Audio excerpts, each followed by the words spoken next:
భాగాన్ని జీవిత భాగస్వామికి పంచిన భం భం భం భోళా శంకరుడే. గుండెల్లో భార్యను పెట్టి గుడినే కట్టి పూజించేది అందాల శ్రీనివాసుడే. మగలంటే వెలుగు నీడై వెలగాలని చెప్పే సూర్యుడే అదిగో వచ్చాడే.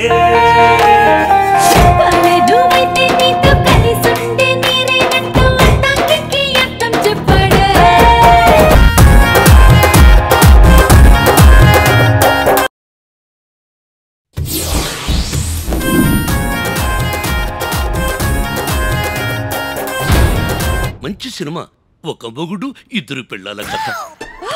ముద్దు ముద్దు ఈ అల్లరి మొగుడికి ఒక కంచెలంటోడు తగలాలి, అప్పుడు సరదా తిరుగుద్ది. తిరగేస్తాడు తిరగేస్తాడు కుమ్మేస్తాడు